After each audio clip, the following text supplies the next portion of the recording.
kommt wieder. Ich bin noch nie in meinem ganzen Leben so nah an einem Murmeltier gewesen. Hey, schau mal.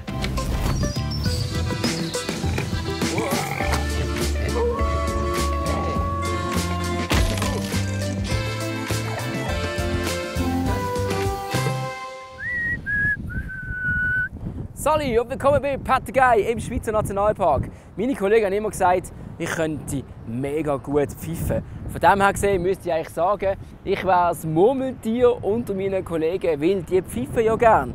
Wobei, Dominik. Das ist kein Pfiff, das ist ein Schrei. Schau jetzt, schon etwas gelernt. Und wir gehen jetzt auf die Suche nach den Murmeli. Und, hast du im Fall gewusst? Murmeltiere geben sich gerne mal einen Nasenkuss. So erkennen sie den anderen an seinem Geruch. Einem Murmeltier-Papi sagt man Bär, einem Mami Katz und einem Kind Äffli. Und am liebsten essen die Murmeltiere Klee. Und wenn wir nochmal zurückkommen auf das Pfeifen, das ist ja ein Alarmzeichen für das, was die Murmeltiere vor sich geben, oder? Ja, das ist ein Alarmzeichen. Also man hört eigentlich, wenn der Fuchs oder wenn der Mensch unterwegs ist oder eine Luft findet, das sind ganz verschiedene Pfiffe.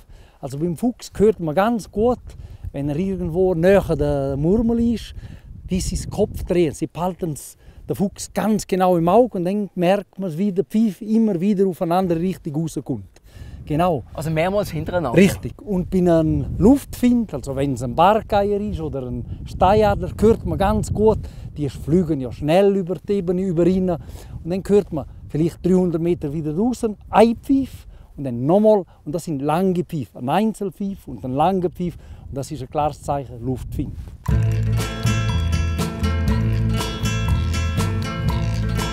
Und wir haben Glück. Schnell sehen wir schon als erstes Murmeltier. Und hey, der hat nicht einmal Alarm geschlagen. Sind wir jetzt dem egal? Beobachtet er uns? Ja, auf jeden Fall tut er uns beobachten. Er schaut, dass wir ihm nicht zu nahe herkommen. Wenn wir eine gewisse Distanz haben, geht er auch hier drinnen weg. Das mag er dann schon nicht verleiden. Es sind einzelne Murmeli, die wirklich an Menschen recht gewöhnt sind und auf 2-3 Meter hergeguckt haben. Aber auch der hat einmal genug von uns gehabt. Also geht es weiter auf der Suche nach noch mehr Murmeli. Oh, schau, Pet. Da haben wir so einen Murmeltierbau. Jawohl. Siehst du, wie sie hier frei sind und rausgehen? Ja. Und wie sie die Erde hier so rausstossen, he? Ja, das ist ein älterer Bau schon. Ein bisschen haben sie wieder rausgeputzt, natürlich. Aber du siehst vom Haufen her, das ist schon ein älterer Bau. Aber eben, wir wissen ja, das ist ja nicht nur einfach ein Eingang und die sind jetzt gerade unten dran. Das ist ja sehr weitläufig, sehr gross. Das Reich von der Murmeltiere hier unten dran. Wie weit geht das etwa?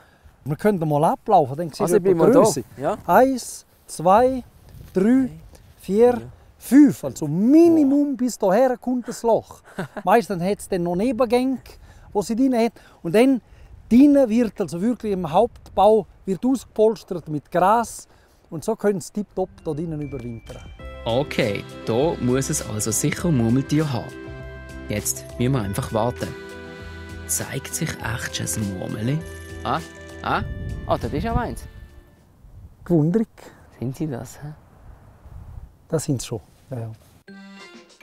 Hey, siehst du sie? Jetzt sind sogar 2 Murmeltiere draussen. Und gerade nochmal 2. Ha, so cool.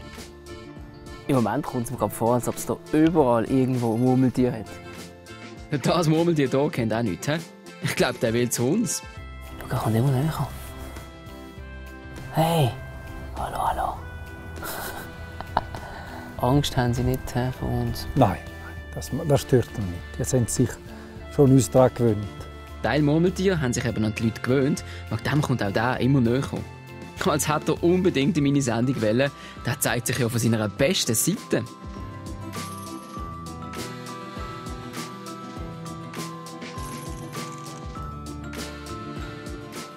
Mein Star vom Tag ist aber das Murmeli hier. Hey, das wird das beste, coolste Murmeltier, das ich je gesehen habe. Wie der einfach dort vom Holz hängt. Wirklich hängt. Alles bambeln lässt. Was für ein Start in den Murmeltiertag. Der Dominik hat von einem Murmeli noch die Füße mitgenommen. Boah, Die Nägel sind noch hart. Aber die braucht das Murmeltier auch. Wenn man die Form anschaut, richtiges Schäufeli. Was ist wirklich fast Ja. ein bisschen Ja, ja, ausgenommen. und dann Das ist hart, ganz ja. harte Nägel vorne. Mit dem können sie richtig gut kratzen. Sie haben schon zugeschaut, das geht dann rasig.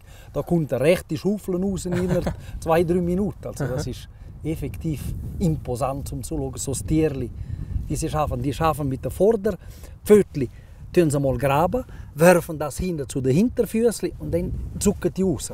Und dann, ja. wenn sie mal einen rechten Haufen hinter sich haben, dann gehen sie mit dem Haufen so hinter sie raus. Löcher machen und ein Bau, das ist überlebenswichtig für ein Murmeli. Und natürlich auch das hier. Viel Essen. Wenn ein Murmeltier sich nicht Mühe gibt, um jede freie Minute sich vollfressen, damit sie richtig fettig werden, die nehmen die Hälfte vom Gewicht ist reiner Fett. Ohne das könnten sie nicht überleben. Die haben Zeit eigentlich vom April bis fast Ende September, um sich vollfressen. Und nachher gehen sie 7 Monate. Das kann man sich fast nicht vorstellen. In einer solchen Erdhöhle rein und überwinden dort ohne einmal zu essen und zu trinken. Ja, habe ich das richtig gehört? Viel essen und noch mehr schlafen? Ah, was für ein Traumleben. So, fertig geträumt. Um den langen Winterschlaf zu überleben, haben sie dann auch noch einen ganz bestimmten Trick. Die Temperatur geht zurück praktisch auf die Temperatur vom Boden, dort 3-4 Grad. Und schnuffen 2-mal in der Minute. Und haben 4-5 Herzschläge in der Minute. Der ganze Körper wird runtergefahren. Runtergefahren, genau. Alle 2 Wochen verwachen die Murmeli wieder und schrauben ihre Temperatur auf 36 Grad. Das machen sie, um ihre Jungen, die Äffle, zu wärmen. Die haben selber noch zu wenig Fett und brauchen die Wärme der Eltern dringend. Sonst würden die verrecken. Das ist das Wichtige eigentlich. Also Mami und Papi Mami wärmen und Papi. Kinder den Winter durch. Genau. Ich würde gerade sagen, ich meine, so ein junges Murmel, wenn das rauskommt, will vielleicht nicht einfach nur fressen. Das will sich auch mal ein bisschen spielen und die Welt entdecken, oder? Richtig, die sind mit dem Spielen. Das ist so herzig zum Zuschauen, wie die jungen Äffle miteinander spielen und plagen die ganze Zeit Mami. Das ist eigentlich ja, wie bei uns eigentlich. Das läuft so ab. Schau mal, das sind jetzt eben die Äffli. So herzig. Und der Domenik hat nicht übertrieben. Die spielen und kämpfen wie verrückt.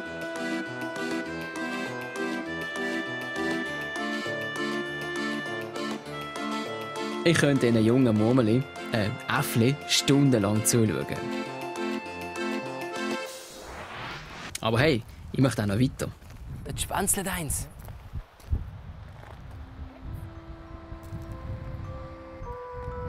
Die Murmeli lassen uns einfach nicht gehen. Überall ist noch eins. Und es kommt mir fast ein bisschen vor, als wenn sie uns Ade sagen. Schau, der Jung, Dort hockt noch einer. Bär dort. Dort hüpft einer durchs Gras. Jawohl. Wow. Ja, mit dieser Murmeltierparty verabschieden wir uns für heute. Danke fürs Zuschauen von Pattagei im Nationalpark und bis zum nächsten Mal wieder auf srfzambo.ch. Salut. Tschüss miteinander. Glock da oben. Ah, sie ist schon rausgekommen? Ja. Was ich mache?